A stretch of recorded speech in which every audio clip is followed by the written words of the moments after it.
Salve, salve, salve, salve, rapaziada, tudo certo com vocês? Dia de Atlético, dia de Furacão, dia de voltar a vencer. Eu voltar a vencer no Campeonato Brasileiro, porque depois da derrota contra o Corinthians ficou aquele gostinho amargo e eu acho que não tem adversário melhor pra gente se restabelecer no campeonato do que a equipe do Bragantino. E pra começar a falar sobre esse jogo, algo me incomoda muito, tá? Que é ficar na mão, ficar dependendo de uma estratégia para saber se o Atlético vai ganhar ou vai perder a partida. E é mais ou menos isso que acontece, sim. A gente entra nesse jogo contra o Bragantino quase que separando. Se o Atlético tiver a bola, se o Atlético tentar propor o jogo, se o Atlético tentar ser dono da partida, é muito provável que o Atlético acabe se ferrando. Não é o modelo de jogo que o Atlético se sente confortável. Se o Atlético optar pelo jogo de transição, se o Atlético optar por um jogo mais vertical, mais direto, de ataques mais rápidos e sustentação defensiva, vai ser um jogo que eu acho que o Atlético tem todas as condições de ganhar. Então, tá na mão do Odair. Se o Atlético vai ganhar ou vai perder a partida. E não só para esse jogo contra a equipe do Bragantino. Daqui para frente, o cenário é basicamente o mesmo em todos os jogos de Campeonato Brasileiro. 34 jogos de Campeonato Brasileiro. E eu fico me perguntando, por que negar uma identidade que o time se sente confortável? Se fosse uma situação que a gente não tivesse a comprovação que o time responderia bem, beleza. Mas não é isso que acontece. A gente sabe que o Atlético, desde a temporada passada, desde a chegada de Kevin Viveiros, clama pelo jogo de transição. E o Odair tem o jogo ideal dele, que ele já falou, um jogo completamente diferente. Então, assim, eu não quero saber do Atlético, assim, eu quero que o Atlético, ele jogue por uma bola, não que o Atlético perca por uma bola. Eu quero que o Atlético ele saia feliz com o resultado, como foi contra o Inter. E a gente poderia ter tomado empate. Mas eu não quero sentir novamente o gosto amargo que eu senti depois do jogo contra o Corinthians. Então tá muito claro qual o caminho o Atlético tem que seguir no Campeonato Brasileiro. Tá muito claro qual o limitado elenco do Atlético pode seguir no Campeonato Brasileiro. E aí a gente começa a olhar para o time do Atlético e entender o porquê. O Atlético é um time moldado ao jogo de transição. Quando, assim, para pensar no setor que vem mais se destacando nesse início de temporada e nesse início de Campeonato Brasileiro com o Atlético. Na minha visão, é a zaga. A zaga que já foi um problema, hoje é uma solução. Ótimo início de campeonato Teran, bom início de campeonato Arthur. O Aguirre, quando entrou, jogou bem. O próprio Esquivel, quando fez o papel de zagueiro, foi bem. Então hoje, não é um Atlético que vai sofrer horrores a partir do momento que precisa depender do seu sistema defensivo. É um Atlético que depois de muitas temporadas, olha para a sua zaga com confiança.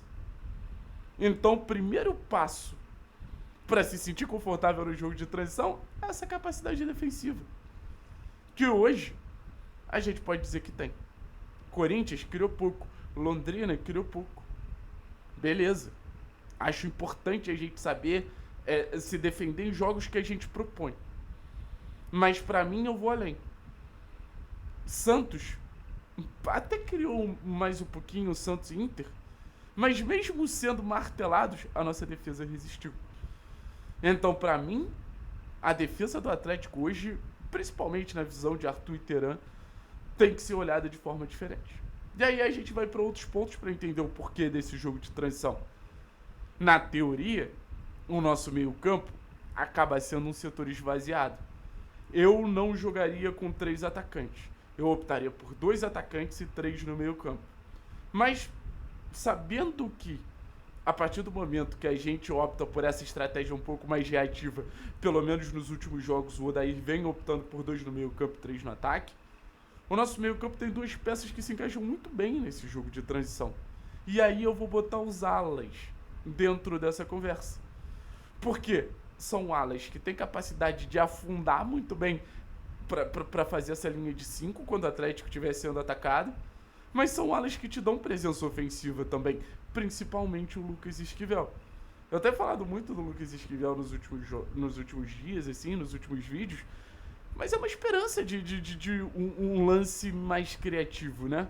É a esperança de um jogador que tem essa capacidade de encontrar uma solução quase que imediata ali a partir do momento que chega mais à frente. Então você ganha muita qualidade de jogo, você perde um pouquinho daquela capacidade de bate e volta do Léo Derick, que querendo ou não, o Mendonça também entrega, aquela capacidade de chegar um pouco mais à frente, atacar um pouquinho mais de profundidade, mas você ganha criatividade, você ganha visão de jogo, você ganha capacidade de se impor no campo ofensivo. Então isso tudo pra mim que o Esquivel oferece é muito positivo. Mas o meio campo tem um cara que protege bem a área, que tem um histórico disso e isso tá levando ele pra Copa do Mundo, que é o Portigi, e tem um ótimo lançador que é o Bruno Zapelli. O Bruno Zapelli é esse cara que pega e tem essa capacidade do passe em profundidade, tem capacidade em quebrar linhas. Então o meio campo também é muito moldado para esse jogo de transição, recupera, acelera, recupera, acelera. Um mais focado em recuperação, outro mais focado nessa acelerada. E na frente, aí não tem o que falar, 3 jogadores muito físicos, tanto para pressionar a saída de bola do adversário, que pode ser um caminho sim para o Atlético encontrar soluções, mas para correr nas costas do adversário. Foi o que eu te falei. Viveiros, Mendonça e Julimar dificilmente vão ser os caras que criam o espaço. Mas são jogadores que aproveitam o espaço que já existe. Então, no final das contas, eu acho que a gente está falando de nomes ali que te entregam o jogo que você quer. E óbvio, não tem como não falar do Viveiros. O Viveiros, para jogo de transição, é um fenômeno. E eu falo isso em todos os vídeos, mas é impressionante. Porque ganha a primeira bola, ganha a segunda bola, é veloz, é forte. O Viveiros parece que é um robô moldado para esse tipo de jogo. Só que aí a gente também tem que falar de algo importante do jogo do Viveiros, que é a efetividade. Se vocês pegarem as primeiras análises que eu trouxe do Viveiros, eu deixei bem claro, é um perdedor de gols. Só que um Atlético que ataca pouco precisa de uma eficiência muito grande do seu centroavante.